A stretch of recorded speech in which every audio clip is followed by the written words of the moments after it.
It's okay. No, so we'll start that whole thing over again. It's my fault. No, it's my fault. It's my fault. It's always my fault. It's Okay. never your fault. Okay. So It's a rye malt.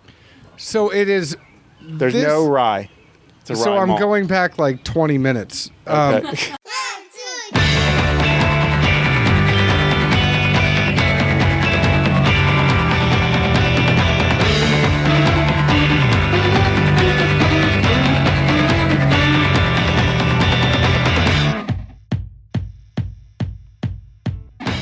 Hello, everyone. My name is John Edwards, and I am San Zeke Baker, and I am here at the Little Arrow Resort in Townsend, Tennessee, and you are listening to Dad's Drinking Bourbon. With me is Billy Kaufman, and you are from... Short Mountain Distillery in Cannon County. So this is a cool thing. What we're doing here at Little Arrow Resort is we are actually spending the whole day with about 4 different Tennessee distilleries. This is a series that's going to come out. I'm going to try and do one a week for the next 4 or 5 weeks, putting out podcasts that we are doing here at Little Arrow Resort for Father's Day weekend. So, Billy, thank you very much for joining us on Dad's Drinking Bourbon. It's great to have you. It's great to be here. This is a beautiful place, and it's a beautiful day. We actually have a live audience. That doesn't happen very often. Say hi, everyone. My God, they're real. They are real. And Billy, this is not your forte. This is not in your wheelhouse. No. You're a little bit worried about actually being up. Being an idiot on the podcast. I guess it's not radio, is it? It's not radio. Yeah, so no one's going to hear it. And Zeke and I are idiots all the time. Yeah, no, nobody's going to hear it. I feel better. You're doing this for like 2 people that are listening in their mom's basement. Yeah. Hi, guys. Hi, guys. Go get a sandwich now, because this is going to be a bad interview. I'm telling you, all the people here, this is a bigger audience than we have. Okay, well they're still here, so I could still embarrass myself in front of all these people. No, I mean, there's thousands of people that will listen to this, God, but it's not like, it's not that big of a deal. No. We're just hanging out and we're talking whiskey. Have a drawing. Yeah, I'm going to pretend I'm in your mom's basement.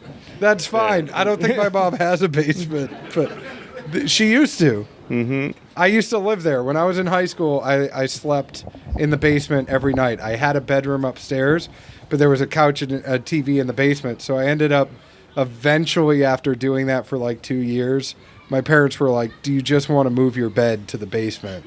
Yeah. And I was like, "Yes, I really would like to." See, I'm at the age now I'm thinking about moving my mom to my basement. Yeah. So that's sort of where I am. I one day, there's not a lot of basements in Middle Tennessee, though. That's the other thing. So if my parents move in ever, I'm going to have to give up a bedroom. Like, I can't put them. It's either that or I got to build a shed in the backyard that's an in-law suite. Yeah. Well, hopefully, it won't happen soon. So yeah. It's Father's Day. Let's just celebrate all things masculine.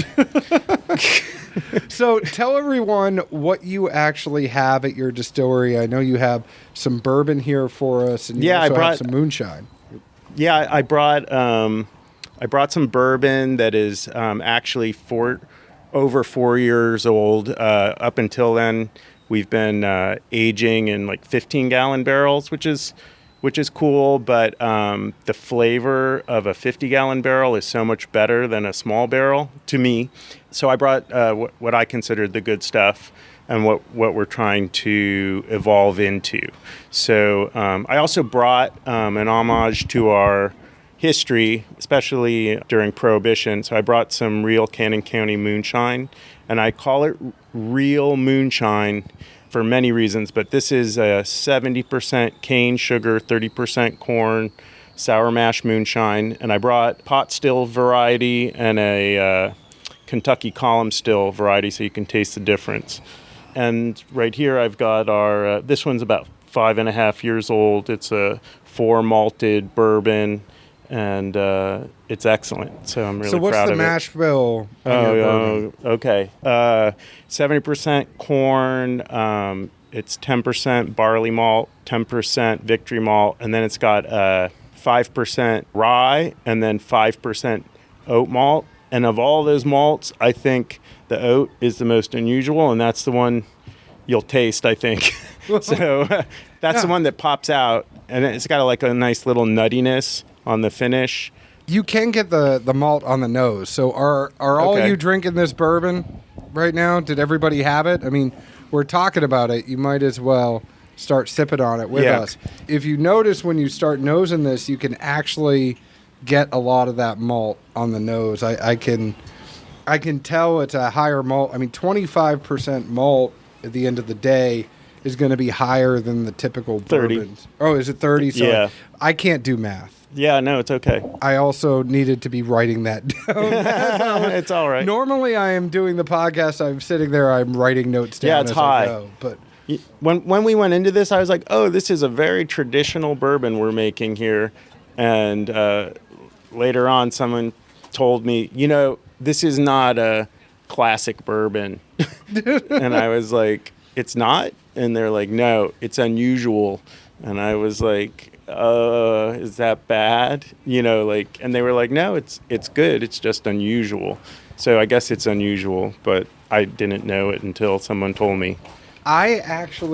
Old Elk is another bourbon that is out there that is high malt, and they do 30% malt in theirs as well. It's I know people hate the term smooth when it comes to tasting notes, but I feel like a high malted whiskey actually does provide a lot of smooth notes. It makes it a little easier to go down. I can smell as I'm nosing this whiskey, I can tell that it's very high malt. But then when you taste it, it almost has a little bit of like oatmeal stout flavor on the taste because of that high malt. You're always going to get certain things when you're tasting whiskey. There's always going to be some element of vanilla, caramel, from the barrel. Yeah, from the barrel. But this is interesting and unique because of that oat malt that's on there. So if you look really closely to my packaging, on the cork, it says bottled in bond. And that used to have a lot of meaning in this country. I think that was something they invented in the 1800s to guarantee quality. But these days, bottled in bond pretty much means that it's 100 proof and that a single distiller produced it within a single season. And am I forgetting anything else?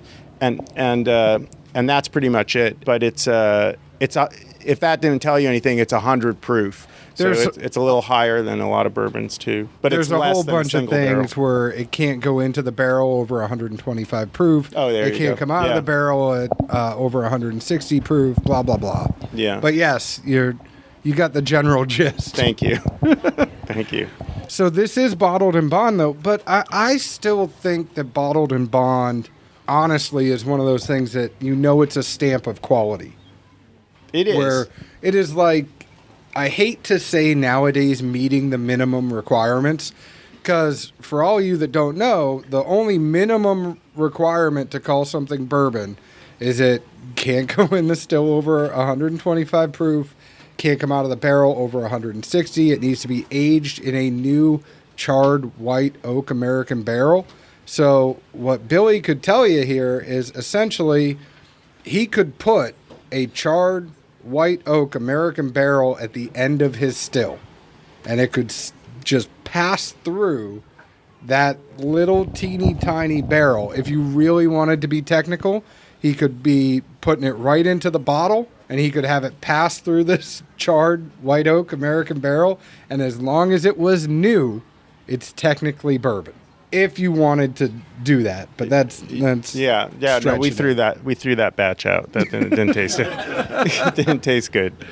But I don't want to get into this too much. Maybe we can talk about this in the roundtable. But we actually made this product. So this is something that we fermented and distilled 5.5 years ago. Everything from our distillery that we put into a bottle is made at our distillery. We don't source any liquor. We don't buy totes of an unaged spirit and flavor it. And we don't source barrels and blend them and put them into bottles and call them our product. I am a poor man because of that. So I'm probably one of the poorest of the distillers in Tennessee, but I stand by that business practice, and I'm proud to say that that's what we've been doing since we started like 8.5 years ago or whatever, or 8 years ago. You know what I like to tell people like you though? It's okay, because you know how everybody is trying to make sure that they are liquid financially? You truly are liquid. Oh, yeah. Yeah, liquid and wood. Yeah, you're liquid in wood, and we're not talking about liquid like having money in the bank. He is. His money is truly in liquid. Yeah, and it's sitting there aging. And my brother's money, because we're a family business. I started this distillery with 2 of my brothers, and I do the lion's share of the work, and then they make money and give it to me. Well, that is almost like Zeke and I with this podcast, except I do the lion's share of the work, and Zeke just sits there and drinks and gives me no money. Right. So it's kind of similar, but those are the other 2 names then on this bottle. Yeah, on the back of the bottle is my signature. It says William Kaufman, which nobody calls me, Ben Kaufman, David Kaufman. There's a little kosher symbol where we make our products kosher, and our website. And then something that I wrote a long time ago, I can't even remember, just about how great we are. Something about that. So before, I know there's something you want to get to, but logistically, it seems like a good time to talk about it. So 8 years ago, you started the distillery. Around that, yeah. What made you guys decide to start a distillery? Okay, well, I moved to Tennessee like 18 years ago. I'm from California. Don't throw any vegetables at me. And they would have to be organic vegan vegetables. Just organic, fresh vegetables. And I wanted to have a farm. It was always sort of a lifelong dream of mine. So Tennessee was a great place, for that, for me. And I started a CSA. That's a community-supported agriculture program where you're basically just growing stuff and selling it from the farm. And there was just a lot of things missing. I sort of felt like we needed like a draw for the area and a value-added product. And then the laws changed in Tennessee. And they opened up the floodgates for distilleries. And I actually had a referendum in my county to turn it from a dry county to a county that would allow the manufacture of spirits. I was just going through the motions, not really thinking anything would happen.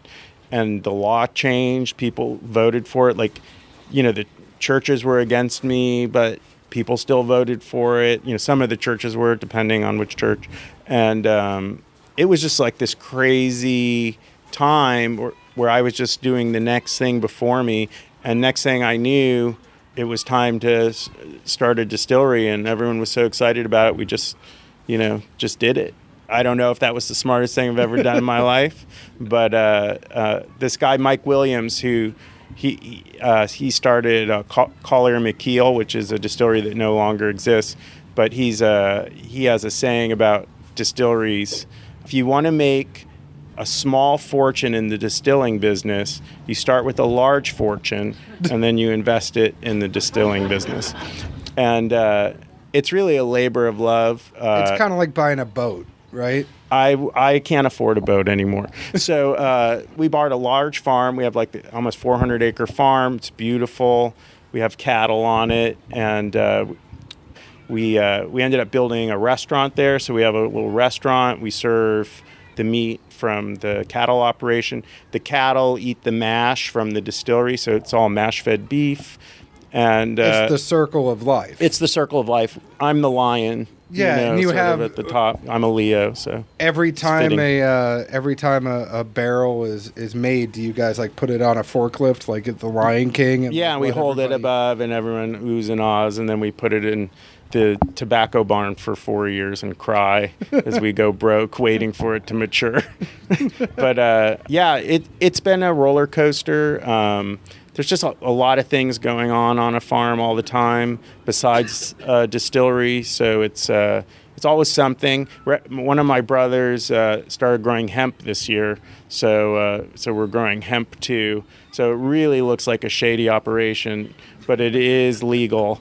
So we're making moonshine and growing hemp, but who knew? Are there special and now you're going to get me sidetracked, but what do you have to do legally to be able to grow hemp? Do you just You need a license. Yeah, it's less regulated than having a DSP, which is a distillery, distilled spirits plant, but it's similar in many ways. Is it easier because you have the DSP, so you can go to them and they say, well, you already make some booze, so you might as well make some weed too? I don't think so. I think Tennessee gave out or sold thousands, I think, of hemp licenses this year. I don't think they were too discriminating about who got them. Which is crazy because if you think about some of the way, I mean, have you seen the plants? No, they look just like weed. Really? Exactly. Like you can't tell. They smell like weed too. It's very strange. It's weird. But Tennessee doesn't even have like legal gaming. So for me, that graduated from Kentucky, when I want to go bet the Kentucky Derby, I have to drive 45 minutes up the road to Kentucky Downs from Nashville. Right. But y'all can grow hemp and have a distillery in the same place. Right. And it's a weird state, y'all. Right. It's not that we don't grow hemp on the distillery property. We grow hemp on the farm, and the distillery and the hemp are on the farm. Yeah. So, yeah. I was just being funny. If you're listening and you're the TTB, you know that we are following your rules. Well, is it kind of like, because what is the thing that the farmers do where they have like the grids and they plant one thing in one spot one time and then they move it so they rotational. Yeah. So like you have the corn in one spot, so it might be corn one year and then hemp the next year, and then it moves over in the grid. I mean, everything, and this is, I'm not joking at all saying this is something where it might actually be beneficial for the farm to have different things going around, right? Before Prohibition, there were so many distilleries in this country, so many stills, that they were part of the agricultural framework of our country. And all farms in our country were technically organic farms. And distilleries allowed that to happen because any surplus from the farm or rot, so if you had rotting fruit or grain that was going to rot, you could turn that into alcohol, and then the byproduct would be fed to animals, and then the animals would make manure. So all these small operations with small distilleries were all organic, and there were so many more distilleries than there are today. Even my tiny remote county had 18 legal stills before Prohibition. Well, and a lot of these places, it could just be a family still. Right. It's not like they're making a whole bunch of stuff for everyone else. That was legal and that was taxed. And when Prohibition came, it just wiped it all out. We went to chemicals, and we got one or two distilleries in Tennessee for a long time. So what do you guys see right now? You have the moonshine, you have the bourbon. I'm doing all bourbon. All bourbon. Like moonshine, I don't know, these guys will probably, I don't know what's going on in the tourist areas or whatever, I don't know, but well, they put out that flavored. I'm not commenting on anything that my colleagues are doing here, but we'll get to them. I'm just waiting. We'll get to them. Talk to them. But I when I started, moonshine was kind of an exciting thing, and I was putting out these heritage moonshines, and I had real moonshiners working at the distillery making the same exact thing that, a couple months earlier they were making illegally. And but so many, I don't know what they are, but so many different moonshines flooding the market, and they're being of questionable origin and quality, it just became too difficult for us to sell moonshine. And so we still make it for our distillery, but I don't push moonshine anymore. bourbon, whiskey, rye whiskey. These are things. I'm making a Tennessee whiskey, an organic Tennessee whiskey. These are things that are protected by codified law through the TTB, and those have like quality behind them. Moonshine, you can put anything you want in a bottle and call it moonshine. It's even worse. It's not taxed. Moonshine just means illegally made spirit. Yeah. But moonshine to the federal government is just a fanciful word that means nothing. Oh yeah. I mean, this is legal moonshine. That is what that is a bottle of spirit that is the exact same recipe and method made as an illegal product made in our region called moonshine. At our distillery, we have 2 rooms. We have our main distilling room, where we have the more modern equipment. We got a still from Vendome and yada, yada, yada. And then we have another room called the Shiner Shack. And the equipment is almost exactly the same as illegal moonshiners use, except that it's a little easier since we use pumps. But the open flame pot still, and we put it together with wheat paste. And the difference in the equipment affects the flavor as much as the ingredients. You think so? I know so. I prove it. It's right here. Taste the difference. Now, before we go into this moonshine... Yeah, drink a lot of that. Well, before we go into the moonshine, I do want to say that bourbon is really, really good. It's 5 years. How much does that actually go for? I've seen it in stores for sale for $80, and we recommend $75. I do a really beautiful, this is a red Tennessee cedar box that we sell at the distillery. Sometimes people come in and we have them privately engraved. We have an engraving machine. So I have put actually your logo on this one. So this is I appreciate that. That is Dad's awesome. Drinking Bourbon red Tennessee cedar box. And inside this box is one of the last original Tennessee Distillers Guild patches. There's still a couple left, so don't worry, guys. I was the first president of the guild, and I had a bunch of those made to pay for our soft drinks. So, it's just, so I didn't have to be out of pocket. But there's some of those left, and you can put that on your T-shirt, and you'll look official. Now that you're living in Tennessee, you should represent. Well, I've lived here since 2008, so I've been you'll in never Tennessee you'll for a never while. be from Tennessee. I've been here for 18 years, and God. I really, really appreciate this. Honestly, this is super nice. That's a cool Thank you. patch that we can't afford anymore as a guild. So we got the cheap guy as president now. So It's amazing. We never get anything nice. You get those guys from the tourist areas, and they start skimping. Yeah. We got plastic patches now.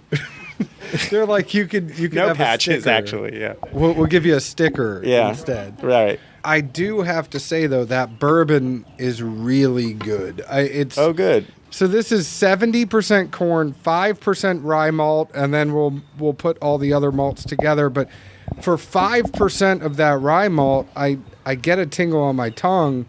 Normally you would have more rye. So in a quote unquote normal bourbon, you would have higher than 5% rye, and you wouldn't even have a rye malt. So Yeah.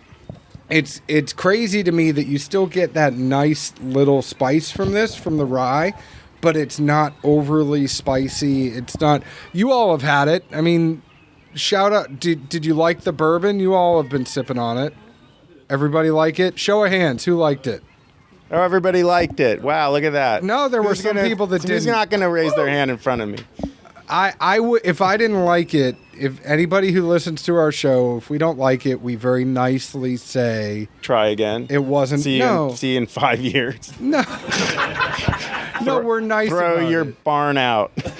We do it in a way that says, hey, it might not be our favorite, but everybody's palate is different, and here are the notes that I get. Yeah. So somebody that's listening may say, you know what, John, you're full of shit. I really like this, and my palate's different than Yeah. yours. So it's we never want to be mean, Right. knowing that palates are different. Well, let me tell you, I've been selling moonshine for 7+ years now, and just recently I started selling this bourbon because it just now started coming off, and it is a completely different job.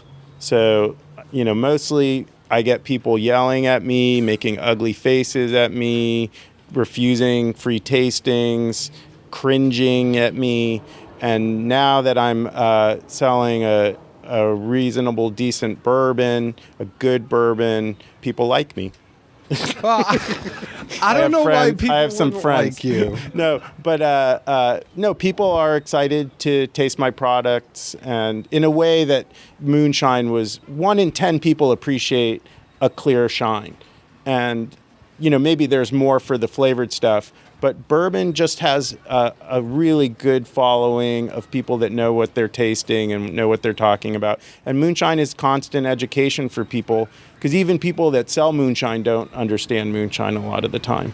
Well, going back to the moonshine, the nose is very very different between the Tennessee moonshine and the column still Tennessee moonshine. Right. You have the regular Shiner Select. Now that's the one. That's the one that's made on the pot still. Yep. And then it's almost like a little bit of a more corny nose. Mm-hmm. And that second one has much more citrus in it. It's sweeter. It's very smoother. Yeah. You can tell which one was actually kind of. Y'all know the difference between a column still and a pot still, right? So column still. It's just like that post right there, and it goes way up. You could have short column stills. You could have big. It could just be a 6-foot column still, or it could be a 60-foot column still. The pot still is going to be big. You're not going to have the yield. You're going to make more whiskey or more product with a column still than you would a pot still. So there's advantages and disadvantages to both, right? The pot still, just in the simplest terms, it's the difference between cooking a steak at home on a grill or taking the same steak and cooking it outside over an open fire. The pot still is crude. It allows a lot of impurities to go through. But if you grew up drinking illegal moonshine, that is what you are looking for. So a lot of people who have refined palates will drink what I consider the better product from the column still. And if they didn't grow up drinking moonshine, they'll taste Shiner Select. They won't appreciate the flavors, and they'll consider it an inferior product. And someone from the woods who grew up drinking moonshine will be intrigued by the column still moonshine because they've never tasted anything like it, but they prefer the old-timey version of the Shiner Select. And like I said, it is not fun selling moonshine on the market as a distiller, so I really don't want to do it. And most of my products, I just sell out of the distillery. So if I'm talking about something that you can't find, you're just going to have to come to Short Mountain Distillery and buy it. And if you're a liquor store owner, call up the distillery, figure out who our distributor is, and you'll get our products that way. Like I said, I don't like selling moonshine. I'm happy to make it and sell it, but I'm not going to market it anymore. And I have to move my mouth 10 times as much to sell a product that's 1/3 the price. So it's no fun.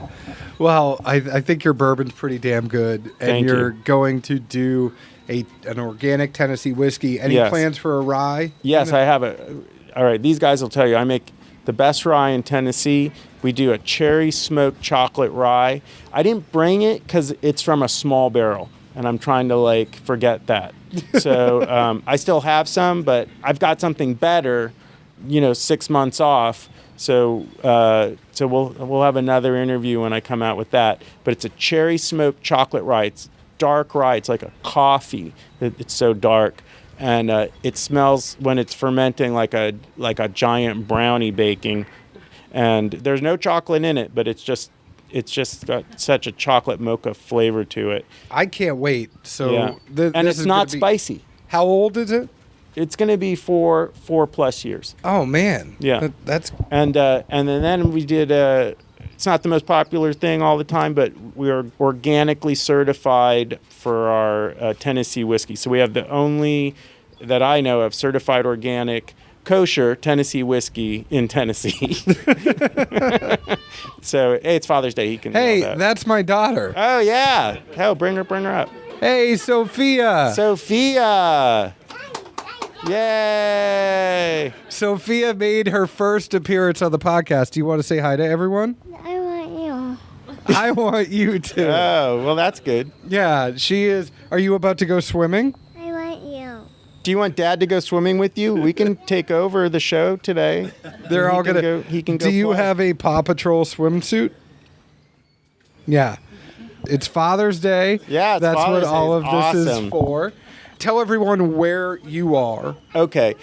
Short Mountain is actually geographically the last outcrop of the Appalachians. So we've got great mountain limestone filtered cave spring water, just like they do in Kentucky. So all of our water comes from a cave spring on the property, and we are between Murfreesboro, McMinnville, and Cookeville. And if you have no idea about what's there, that's pretty much what's there. So it's just farmland, a little bump called Short Mountain, and we've made it beautiful there. So when you come and visit, you could spend all day. So we have a restaurant, we do tours, we do cocktail classes. We'll let you sit on our porch all day. You can smoke hemp. I don't care.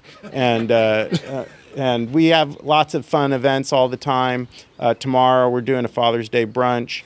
On June 29th, we're going to have a huge fireworks show. So if you want to be somewhere that's kind of private and see a professional fireworks show and eat great barbecue, come to Short Mountain Distillery June 29th. You can get tickets on our website. Sounds awesome. And where else? Your website is shortmountaindistillery.com. Are you on Instagram? Are you on the Grams We're or on the Twitters? Short Mountain on Instagram. Please don't Twitter me. I don't like it. We're on Facebook, Short Mountain Distillery. And if you want to take over our Twitter, give me an email. No, it's okay. I mean, it's the same I don't thing understand Twitter and being a distillery and doing Twitter. A lot of whiskey people don't use Twitter as much as you'd think. It's more Instagram, where I would call the whiskey porn, where people just like to look at pictures of whiskey. Yeah. And then you have Facebook, where people like to talk about it. So. Yeah. I keep posting pictures of our distillery cats, and the coyotes keep eating them. But which makes you sad. It makes you drink more whiskey. It gives us lots of kittens, so we get lots of kittens. So they're pretty kittens. Well, anyways, find Dad's Drinking Bourbon on Facebook at Dad's Drinking Bourbon, Twitter at Bourbon Dads, Instagram at Dad's Drinking Bourbon. Go ahead and answer a couple questions. Join our Facebook group. We would love to have you. Please find us on your favorite podcast app. If you have Apple, Google Play, Stitcher, whatever it is, we're on it. YouTube, Spotify, iHeartRadio. Please leave us an open and honest review. I hope it's 5 stars, just like we would leave an open and honest review about the whiskey that we are drinking. Billy, thank you so much for spending some time with us. My pleasure. It's been awesome. Thank you. And we're going to go check out Short Mountain. Yeah, please do. Cheers. Cheers.